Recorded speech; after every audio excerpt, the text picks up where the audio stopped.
तो दोस्तों नमस्कार, मैं हूं त्रिवेंद्र सिंह राठौड़, आपका होस्ट, और एक बार फिर आपका वेलकम है मेरे पॉडकास्ट एपिसोड में। और आज हम एक एपिसोड लेकर आए हैं मिताक्षी मैम के साथ, जो काम कर रही है डेटा हार्वेस्टिंग।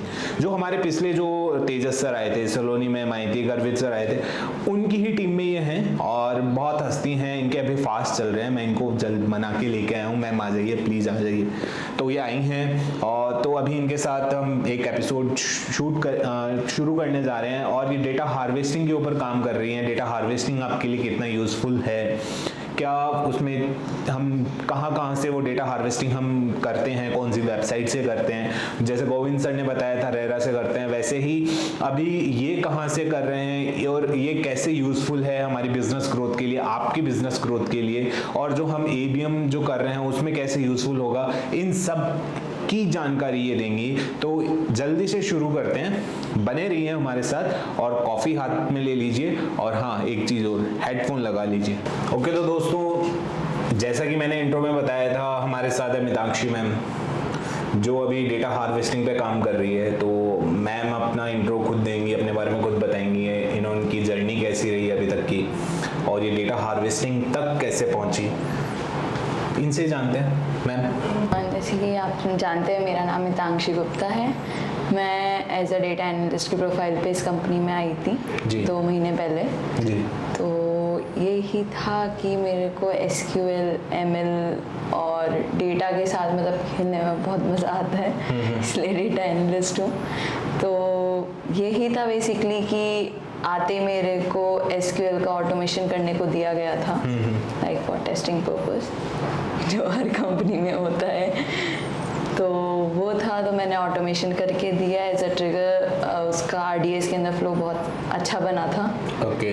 तो उसके यहाँ पे मैंने SQL की क्वेरीज लिखी, क्लीनिंग, डेटा का क्लीनिंग का पार्ट मेरा था।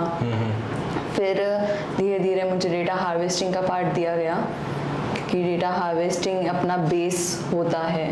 क्योंकि अगर अपन डेटा ला रहे हैं तो वो साइट जहाँ से आ रहा है डेटा, वो जानना बहुत ज़रूरी होता है डेटा एनालिस्ट के लिए, कि for cleaning purpose, for customer point of view, customer को अपन को ऑडियंस कैसे देनी है, क्या करना है, वो अगर अपन डेटा अगर बेस से समझें तो वो हर चीज़ के अंदर ईजी हो जाता है। तो इसमें अभी जैसे आप डेटा हार्वेस्टिंग आपने बताया कि हम ऑडियंस को लेके आ रहे हैं, मतलब डेटा लेके आना, तो आपने डेटा क्लीनिंग के ऊपर भी काम किया है। तो इसमें कुछ डिफरेंस होता होगा, डेटा क्लीनिंग, डेटा हार्वेस्टिंग में बेसिकली अपन करते क्या है, किन किन लोगों का डेटा लेके आ रहे हैं, और डेटा क्लीन फिर उसका क्लीनिंग में कैसे रहता है, थोड़ा इसका बताइए, क्योंकि आपने दोनों में काम किया, डेटा क्लीनिंग में काम किया और फिलहाल आप डेटा हार्वेस्टिंग में कर रहे हो। तो दोनों में थोड़ा डिफरेंस बताइए और कैसे यूजफुल है, दोनों एक दूसरे को कैसे पूरक हैं, तो वो बता दीजिए आप थोड़ा। जैसे आपने डेटा क्लीनिंग और डेटा हार्वेस्टिंग पे बात चल रही है जी। और डेटा क्लीनिंग को अपन बेसिकली टर्म जो उसका प्रॉपर होता है वो डेटा माइनिंग होता है। अपन डेटा माइनिंग बाद में करते हैं, डेटा हार्वेस्टिंग पहले करते हैं। जैसे कि अपन डेटा को अंडरस्टैंड करना, डेटा कहाँ से साइट से आ रहा है, किस किस का आ रहा है, वो जानना बहुत ज़्यादा ज़रूरी हो जाता है एक डेटा क्लीनिंग के पर्पज से। ओके। तो अपन जैसे अपना कंस्ट्रक्शन लाइन है, तो उसके अंदर अपन डेटा लाते हैं मैन्युफैक्चरर का, कॉन्ट्रैक्टर्स का, बिल्डर्स का, स्ट्रक्चर इंजीनियर का। अपन ओवरऑल और भी डेटा ले रहे हैं, बट अपना मेन फोकस मैन्युफैक्चर पे है, क्योंकि अभी अपन को अपना ABM जो प्रेजेंट करना है वो अपना कस्टमर मैन्युफैक्चर है। ओके। तो अपन उसके डेटा पे हार्वेस्टिंग करते हैं, कुछ साइट से अपन डेटा लेते हैं और फिर अपन डेटा क्लीनिंग की तरफ जाते हैं, जहाँ पे अपन डेटा, क्योंकि अपना अनस्ट्रक्चर डेटा होता है, उसको अपन कस्टमर को एज अ अनस्ट्रक्चर डेटा अपन प्रेजेंट नहीं कर सकते, वो समझ नहीं पाएगा। तो उसके लिए अपन क्लीनिंग करते हैं, अनस्ट्रक्चर डेटा को स्ट्रक्चर डेटा के अंदर कन्वर्ट करते हैं, उन डेटा का जो मीनिंग निकालना होता है, मीनिंगफुल डेटा उनको प्रोवाइड करते हैं, कि उनको एक बार डेटा देख के, डैशबोर्ड देख के समझ में आ जाए कि उनका आइडियल कस्टमर कौन है, उनका आइडियल प्रोफाइल कस्टमर कौन है। ओके मैम, मेरा नेक्स्ट क्वेश्चन ये है कि आपने बोला डेटा हार्वेस्टिंग अलग अलग वेबसाइट से लेके आते हैं। गोविंद सर के साथ हमारा अभी हुआ था, लास्ट एपिसोड हुआ था, उसमें गोविंद सर ने बोला था कि हम रेरा से डेटा लेके आ रहे हैं। तो ऐसे और कौन से प्लेटफॉर्म हैं जो ऑथेंटिक हैं, जहां से आप कंस्ट्रक्शन इंडस्ट्रीज का ये जो डेटा लेके आ रहे हो और ऑथेंटिक है या नहीं, वो कैसे चेक करते हैं? बेसिकली अपन जिस डेटा, जैसे गोविंद सर रेरा के डेटा पे काम कर रहे हैं, मैं ऐसे फिनानवो के डेटा पे काम कर रही हूँ। फिनानवो, ओके सर। तो फिनानवो के डेटा पे अपना ये रहता है, उससे अपना MCA का डेटा आता है, कंपनीज की डिटेल्स वगैरह आती है, उससे अपने डायरेक्टर्स की डिटेल्स वगैरह आती है। तो वो सारा डेटा अपन को MCA पे मिलता है। फिर अपन उन डेटा को, जो फिनानवो का अपना MCA डेटा आया है और जो गोविंद सर रेरा के डेटा पे काम कर रहे हैं। मैम थोड़ा आप MCA थोड़ा समझा दीजिए, MCA होता क्या है, हमारे व्यूवर्स को समझा दीजिए MCA क्या होता है। Sorry to interrupt you, MCA थोड़ा बता दीजिए MCA क्या होता है। जी, MCA की फुल फॉर्म होती है मिनिस्ट्री ऑफ करंट अफेयर्स।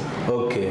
तो अपना जो MCA का जो करंट अफेयर्स के अंदर जो करंटली कंपनीज रन कर रही है, जिनका प्रोजेक्ट रन कर रहा है, अपन उनका डेटा लेके आते हैं कि ठीक है, अब ये वाले मैन्युफैक्चरर्स हैं, जैसे अपना टारगेट मैन्युफैक्चर है, तो अपन उन मैन्युफैक्चर को जो अभी काम कर रहे हैं, जिनका प्रोडक्ट अभी ऑन डिमांड चल रहा है, जैसे कि अपना जो कंपनी का है, जैसे अपन क्वालिटी प्रोडक्ट्स को सही तरफ सही जगह पहुंचाना चाह रहे हैं, तो उसके अकॉर्डिंग तो अपन उनका देखते हैं कि इस का डिमांड अभी है, वो अपना प्रोजेक्ट के अकॉर्डिंग होता है, जो अपना रेरा के डेटा से आता है।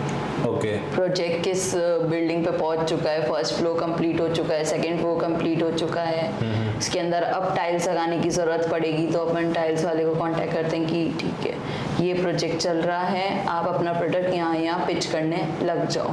ओके। तो उसके अकॉर्डिंग अपना डेटा आता है। ओके। तो अभी मेरा क्वेश्चन ये है कि इसमें आपने डेटा रेरा से लेके आ रहे हैं, फिनानवो से लेके आ रहे हैं, ठीक है, आप मतलब हम गवर्नमेंट वेबसाइट से ही डेटा लेके आ रहे हैं, इसलिए हम ऑथेंटिक डेटा लेके आ रहे हैं। बट इसमें मेरा नेक्स्ट सवाल ये आता है कि जो अपन डैशबोर्ड, जो अपना बिजनेस डैशबोर्ड, जैसे तेजस्वी सर जो आए थे उन्होंने बताया था, बिजनेस एनालिसिस डैशबोर्ड जो है वो हम अपने मैन्युफैक्चरर्स के लिए कर रहे हैं, मैन्युफैक्चरर्स के लिए बना रहे हैं, तो उनको इससे क्या फ़ायदा होगा, ये सब हम क्यों कर रहे हैं, किस के लिए कर रहे हैं और क्या फ़ायदा होगा, ये थोड़ा एक्सप्लेन कीजिए आप, इससे क्या फ़ायदा होगा इससे। जैसे अपना डैशबोर्ड बनता है, तो अब जैसे कोई कस्टमर अपने पास आया, कोई मैन्युफैक्चरर को अपन ने पिच करा जी कि अपन हम ABM पहले अपना मार्केटिंग कर रहे हैं कि अपनी कॉन्टैक्ट हब एक कंपनी है जो ABM से आपको ऑथेंटिक डेटा ला के देगी, आपको कस्टमर प्रोफाइल ला के देगी आप। ओके। तो उनको अभी अपन अपना मार्केटिंग कर रहे हैं, फिर उन मैन्युफैक्चर का मार्केटिंग करेंगे अपन, तो उसके लिए अपन उनको पिच करेंगे। पिच करने के लिए उनको दिखाना पड़ेगा कि हमारे पास ये डेटा है, आपके कस्टमर प्रोफाइल्स ये है, जिनको आप अपना डेटा सेल करोगे, अपना प्रोडक्ट सेल करोगे, तो आपका एक तो टाइम बचेगा, क्योंकि वो अगर मार्केटिंग करने जाएंगे अपने ओल्ड बेसिक जो मार्केटिंग होती है उससे, तो उनका टाइम भी ज़्यादा लगेगा, वो एक एक को फ़ोन करेंगे, एक एक के पास जाके बात करेंगे, इसके अंदर उनका टाइम पैसा सब बहुत ज़्यादा लगेगा। अपन एक वो प्लेटफॉर्म बनने की कोशिश कर रहे हैं जो उनका टाइम भी बचा, उनका पैसा भी बचा, और उनका प्रोडक्ट सही जगह, जो सही मायने के अंदर क्वालिटी प्रोडक्ट है, वो उनके पास पहुंच भी जाए, जिसकी ज़रूरत है उसके पास पहुंच जाए। मतलब जो बिल्डर्स हैं उनको ज़रूरत है तो उनके पास पहुंच जाए। जी, क्वालिटी प्रोडक्ट उनके पास पहुंच जाए, जो उनको नहीं मिल पा रहा है या मिल भी पा रहा है तो वो ज़्यादा प्राइस में मिल रहा है। ओके। तो आपने सही बताया कि हम मैन्युफैक्चरर्स और जो उनके प्रोडक्ट के यूज़र हैं, बिल्डर, और उनके लिए ये सब कर रहे हैं, उनकी हेल्प के लिए कर रहे हैं, एक ब्रिज कनेक्ट करवा रहे हैं, ठीक है। अब इसमें मेरा आपसे थोड़ा ये सवाल आता है कि आप डेटा वाली लाइन में आप कैसे आए, आपकी एजुकेशन क्या रही, आप डेटा वाली लाइन में कैसे आ गए, तो थोड़ा इसका जर्नी बताइए, थोड़ा पर्सनल थोड़ा बताइए कि आप डेटा वाली लाइन में कैसे आ गए, और अबाउट आप आपके जो सीनियर्स है सलोनी मैम, तेजस्वी सर, उनके साथ बॉन्डिंग कैसी है, वो आप उनके साथ थोड़ी कैसी बॉन्डिंग है, वो कैसे हेल्प करते हैं आपकी, थोड़ा ये एक्सप्लेन कीजिए। लेकिन पहले ये बताइए डेटा में कैसे आ गया? पहले सफाई भी कर ली, फिर ला भी रहे हो, ये चीज़ कैसे? ऑनेस्टली मैं स्कूल टाइम से मैं कॉमर्स बैकग्राउंड की हूँ। ओके, मैं कॉमर्स से आईटी बैकग्राउंड की हुई नहीं हूँ, मुझे कभी भी आईटी में आना ही नहीं था। ओके। ये मैं आ गई आईटी के अंदर। ओके। मुझे नहीं आना था आईटी के अंदर, तो मैंने कॉमर्स बैकग्राउंड, मैंने बीकॉम करी है, फिर मैंने एमकॉम करी है और उसके बाद मैंने 1 ईयर का डेटा साइंस का कोर्स करा है। Okay. उसमें मैंने सारी चीज़ें सीखी कि डेटा क्या होता है, कैसे बनता है, अपना क्या क्या चीज़ें अपन को देखनी पड़ती है, उसको स्टडी कैसे करते हैं, उसका अपन विजुअलाइजेशन कैसे करते हैं, उसका मशीन लर्निंग मॉडल कैसे बनता है। तो ये सब मैंने पढ़ा है 1 ईयर के अंदर। ओके। देन मैंने ये जॉब, मेरी फर्स्ट जॉब है ये। तो मैंने फिर ये जॉब ज्वाइन करी। सही है, मैंने बहुत कुछ सीखा है यहाँ आके जी। और एज अ सीनियर्स की बात करें तो शिवांशु सर, सलोनी मैम, तेजस सर, गर्वित सर ने मेरी बहुत हेल्प करी है यहाँ पे। और अगर मेरे को मशीन लर्निंग का कुछ पूछना होता है या मुझे डेटा का कुछ पूछना होता है तो मैं सलोनी मैम और शिवांशु सर के पास, स्पेशली फॉर शिवांशु सर के लिए मैं एमएल के पास जाती हूँ, क्योंकि मैं ऑन द बैक एंड मेरी प्रैक्टिस करती रहती हूँ मशीन लर्निंग की। तो मुझे कहीं पे भी कुछ भी डाउट आता है कि लाइब्रेरी यार मेरे को समझनी है, कुछ करना है, तो एमएल की हेल्प के लिए शिवांशु सर के पास जाती हूँ।